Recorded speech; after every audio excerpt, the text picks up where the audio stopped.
Hey guys, Katie here, and today's layout is a Mother's Day layout showing you how to stitch and use floral paper. Hi, I'm Katie Taylor at scrappinkaty.com, where I show you how to preserve your family's memories through the art of scrapbooking. So I am going to use a photo from a couple of Mother's Days ago, and playing along with the May theme, anything that has to do with May. So of course Mother's Day is one of those things. And I've pulled out some of the brand new paper collections from this brand new release from this week. I have Floral Impressions and Florals in Bloom. Now, you probably know, if you have been around this YouTube channel for a while, I'm not a big floral person.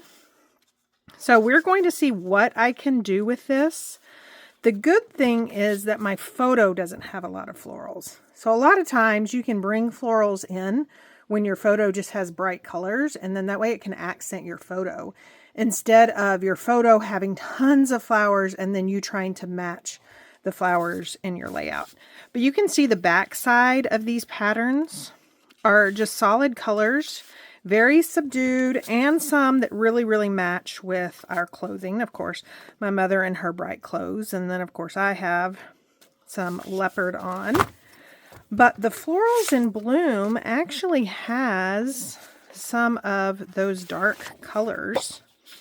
You can see right there. Not sure that I would do that, but if I needed to, then it would look really good. And it's the same thing. You've got a whole lot of florals, but then the back side is just either some tone on tone or some of those colors that just coordinate really well with the front side. So I am going to decide what paper I'm going to use. I'm going to go ahead and do my cutting off camera, as well as pull in either some die cuts or stickers or embellishments, something like that. So this layout will come together rather quickly. Okay, we are going to do some stamping. I'm not going to do all my stamping on camera, but I definitely wanted to show you the new Impressions of Bloom and just how detailed these images are. So I've pulled out some Stampin' Up! Ink colors, as well as some Close to My Heart ink colors, just because I don't have all the Stampin' Up! Ones yet. So on this flower, I'm going to be using Strawberry Slush. And then I've also pulled out Darling Duckling and Timid Tiger. Now, if you follow Stampin' Up! People, you probably know that these are 3 of the brand new in colors for 25-27. So these are brand spanking new, but I'm not using them for that. I'm using them because they match the paper and my photo, and I love them. So on these flowers, we're actually going to do second generation, which means that we're going to stamp it twice. That's going to give you a true color and then kind of a lighter color. I'm going to be using the second generation for this layout, but it never hurts to have the other one for other projects. So you can see the light color there. And then I'm going to come back in with this image, and this is all of the detail. And this is what really makes this flower pop. I'm going to put it just on the second generation. Now you can kind of look at the flower pieces and see how they line up. We've got these two right here and right here that are kind of offset. They're kind of by themselves, whereas these 3 on the top and the bottom are kind of grouped. And so I'm going to have to move this down so I can see it. And I am trying to line up not only the petals, but mainly if you just try to line up that center circle, then you do a pretty good job. But can you see just all of, that was way off. Can you see all of the detail? So here's a look at one that's dried. Just really love that. So I'm going to put this up for right now, and then I'm going to do the center, and I'm going to be using Timid Tiger. Same thing, this stamp set has a solid image. So I'm going to stamp off and then stamp on. And then it has a detailed image. This one just goes directly down onto my flower I'm going to use. I'm going to close that so it doesn't get everywhere. And then we're going to do Darling Duckling. And this one's going to be kind of the middle size flower in this collection.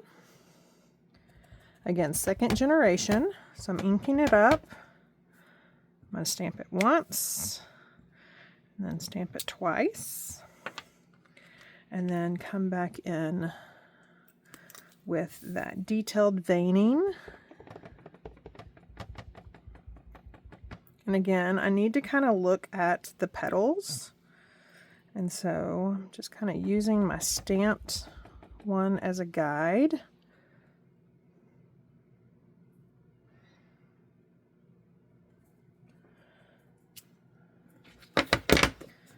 Just see how that just adds so much, in my opinion. Okay, so we're going to do this a little bit different this time. When I stamp these, I'm going to stamp the detailed image first. I know a lot of my lack of being to line it up has to do with just when the camera's right over my project, for me to get right over it, y'all see my hair. I don't like y'all to do that.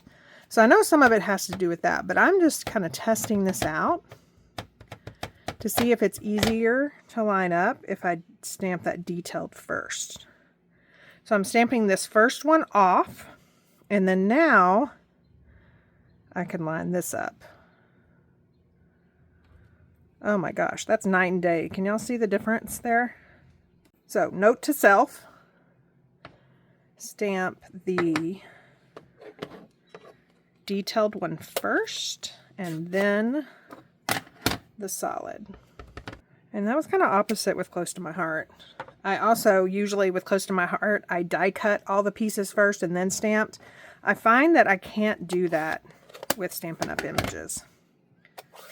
So it's not necessarily a bad thing, it's just something different that I'm having to learn. And then as far as the leaves go, I am using two Close to My Heart colors, Avocado and Pine. So the veins are going to be in Pine. Just going to stamp several. And then the solid is going to be in the Avocado. While I am stamping these leaves, I wanted to remind you that this is part of the monthly YouTube sketch hop, where I join some of my crafty friends to do our take on a sketch. And this month's sketch is by one of our very own, Kelly Baxter Fitzgerald. And here's a look at it, and I'll walk you through those elements later on. Okay, so again, I just mainly did it just to show y'all the detail of these stamped images. I am going to go die cut those off camera. So I also cut this image from the Linked Together dies, and then I cut some flowers. Well, actually I had some left over, so I'm going to use some of those. But I wanted to try something with this embossing folder, the Glass and Gardens. You get two of these mini folders, and I wanted to just kind of half emboss this right here. And I hope that it's going to kind of let's line up the half. It's going to just kind of add some texture to kind of go behind the flowers.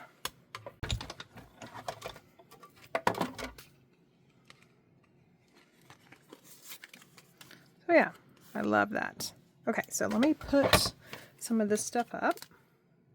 Okay, so to lay down my pieces, I've done a couple of things. I've pulled out my Versamat, and I've also pulled out kind of a temporary adhesive. And when I say temporary, it's supposed to be permanent, but these things just don't work for me. Nothing but an ATG gun really holds lifetime. If I can pick up a card or a layout 3 years later and everything that I use this, or there was some other Close to My Heart adhesive, if it's falling off my layout, then it's not good.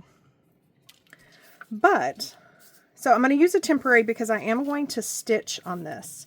And I just need it in the center of these pieces. I'm trying to figure out, I think this was it. I just need it in the center of the pieces because when you stitch, you don't want any adhesive around where you're going to stitch because then it'll gum up your needle and your bobbin thread. So I am going to start with this one. You can see that pretty floral on the back, but like I mentioned, I like the other sides just as much. And this is 3 inches and I want to center it. So I'm going to go with 7.5 and 4.5. And then I've got this one. And I'm going to put it up at the top. And then I have this one.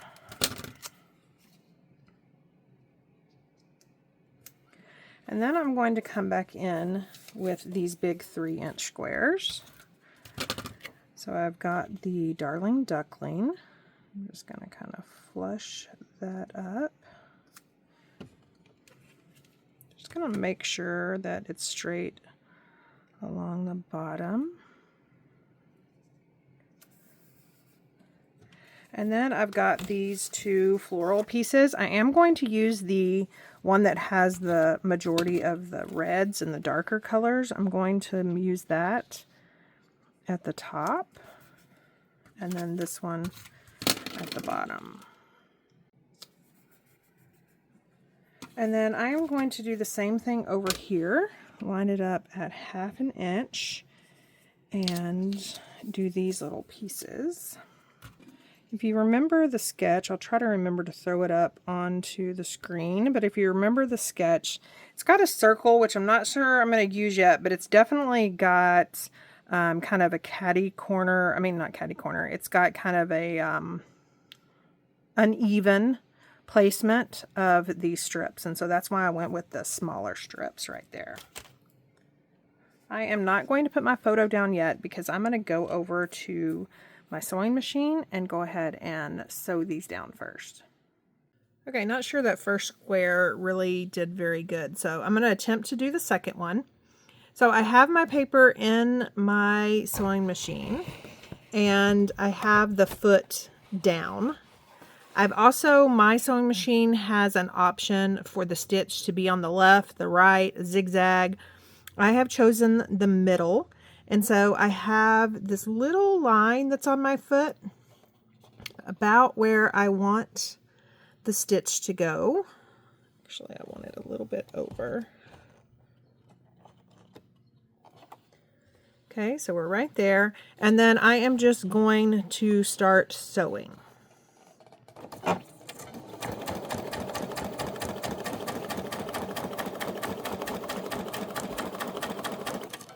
And then when I get close to a turn, I'm going to do each square individually.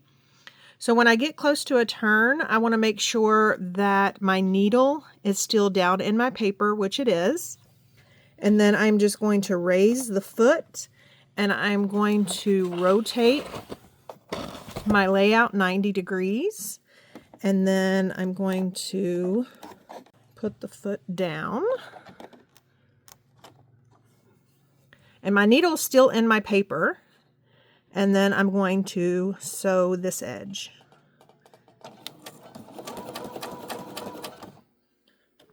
Pick up the back of this layout right quick.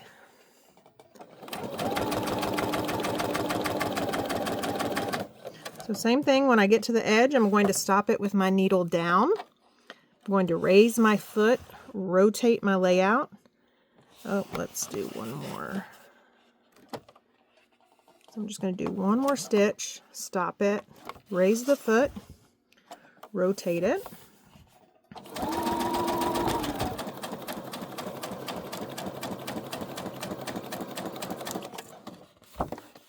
Raise the foot, rotate.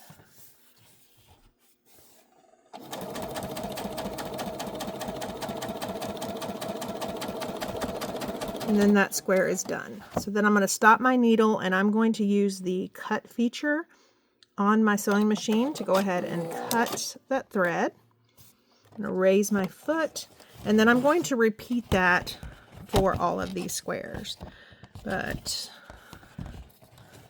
you can see here, I've got these two stitched out. I'm going to repeat that, and then I'll meet you back over at my table. Okay, so I have attached my photo. I'm just going to bring this back onto my Versamat, and I'm going to add something to the layout that the sketch didn't have. I have trimmed a couple of 1/4 inch pieces of this DSP. I'm going to be using the Darling Duckling side. And I've also pulled out a couple of old Shimmer trims from Close to My Heart. I have Lemonade and Flamingo. And so I am trying to decide which one I want to use. And if I want to use it above the DSP or at the very bottom. So I kind of like it above. There's the Lemonade.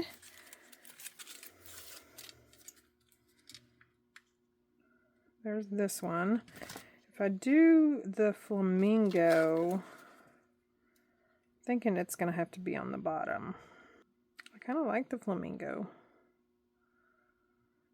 Okay, so let's do that, and we're going to do that first. Actually, I don't think I need my Versamat anymore. So I always like to, if you have any of these shimmer trims, I like to leave just a little tail on the adhesive backing, and it makes it a whole lot easier to find your spot the next time. And I'm just going to lay that down at the bottom, and then kind of walk that backing back as I attach it to my layout base. And I find that this, I have more control doing it this way than if I were to take the backing completely off. Then I'm just going to rough trim that right there. And you know what? I'm not going to put any at the top right now. So you can see that on my stitching, I did use some washi tape just to kind of adhere those tails down. So I'm just going to apply some liquid adhesive to my layout base. I found that that's a lot easier than trying to apply it to this little bitty sliver of paper.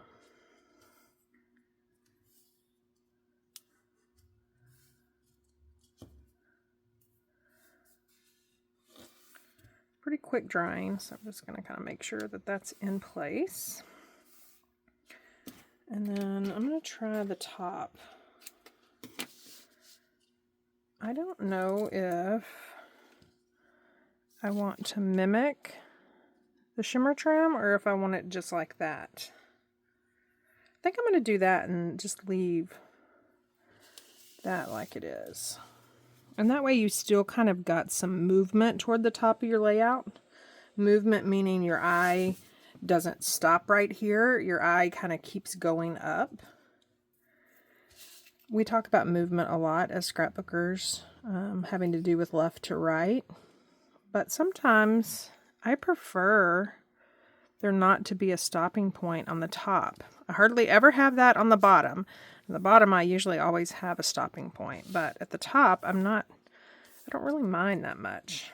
I may put just something right there with this shimmer trim. So we've got that, and now we can build our little focal piece. And so I have this, remember I embossed half of it. And my goal is, I've done this before a lot of times, but when you're working with an oversized photo and it's got a whole lot of dead space, don't be afraid to kind of fill that in. And so that's what I'm going to do with this little cluster. I am going to attach some 3D foam tape, and I have thin, meaning it's not very thick dimensional wise. I'm going to use that for this piece because I'm going to use regular foam tape for the floral pieces. And that way, not only will I get a couple of dimensions, but it's going to allow those flowers to kind of be off of this little focal piece but still be even with it, if that makes sense. And you can use as much or little foam tape as you'd like. I pretend that I have a plethora of it, and so I just like to use a whole bunch. Sometimes I regret that, especially when I'm running out and I don't have any more ordered. So I'm going to stick that right here, and I am just lining up the corners to that, and then I didn't want this lined up. I kind of wanted that organic feel. So I'm just kind of going to kind of draft these floral pieces out. I think I want one of these down here. I have two up here, and I'm going to bring in the darling ducklings. And then I've got these little flowers from the linked together. So let's do that. Maybe right there, and then I can always fill in with some of these leaves. So I'm going to pull some of the better ones, and I'm going to get those adhered down first while I have my flowers in place. And I am going to come back in and I'm going to do some thread jumbles just to kind of play on the stitching that's already done. Okay, I got the leaves and I'm just using plain white thread. You could definitely use either a colored twine or something. I'm using the thread just to kind of match the stitching. So I just jumbled it up. If you're new here, I like to do this. And then I'm going to get a glue dot.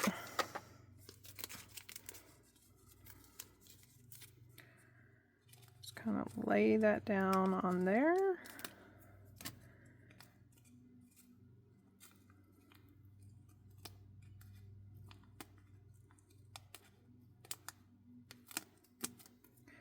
And then pick it up and just kind of place it under where my flower is going.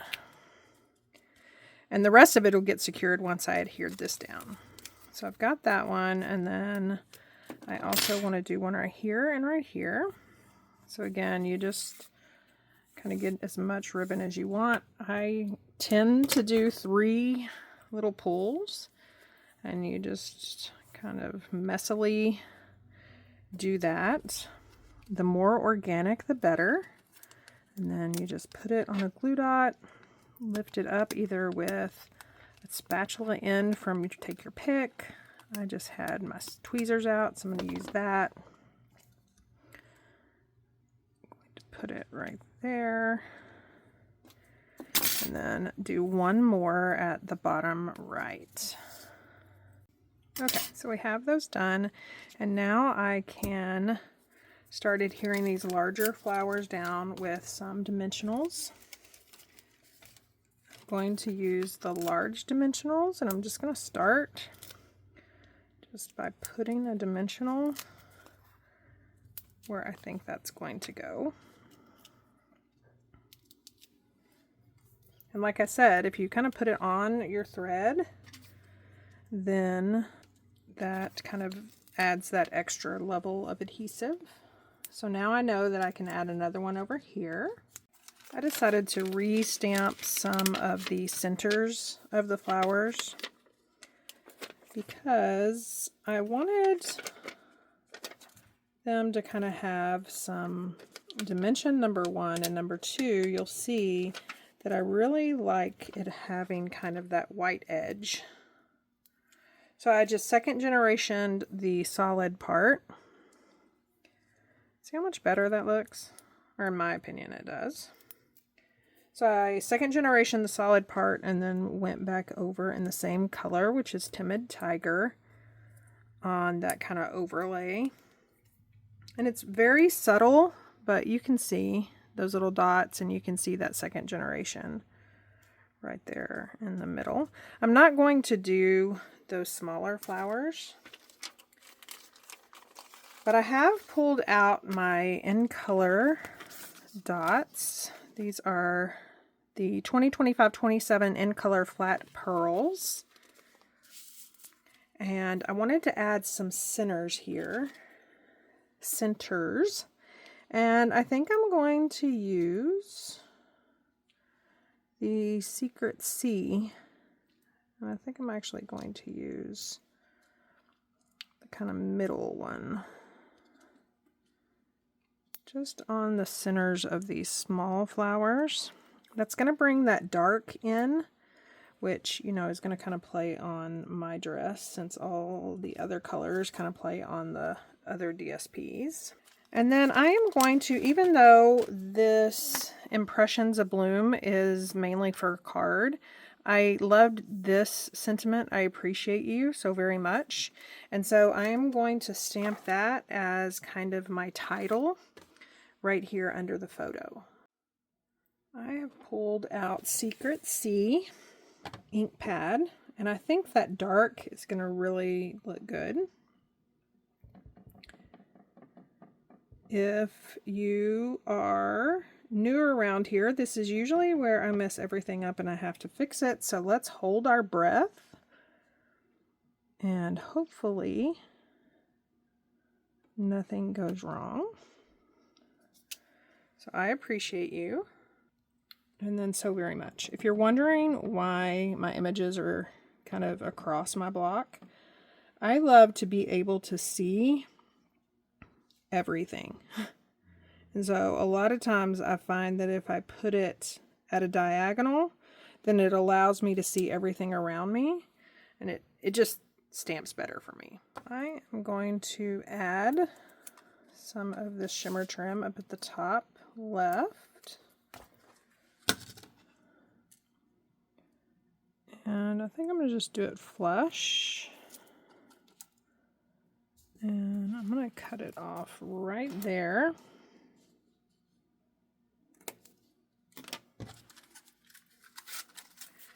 And then I am going to add a piece of cardstock up here that I'm going to do the date on.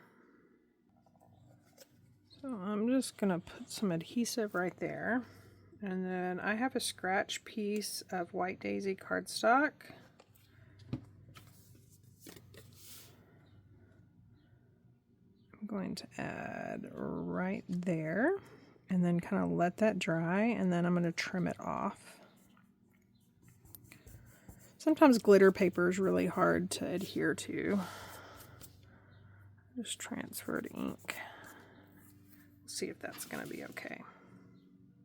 I'm trying that, and then I'm going to use my sandpaper eraser to get that ink off.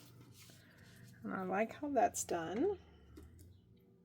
And then I'm going to add some of these flat pearls up here in the Secret C color. So I think that brings the pearls up, that brings that shimmer trim up. And I am really, really loving this.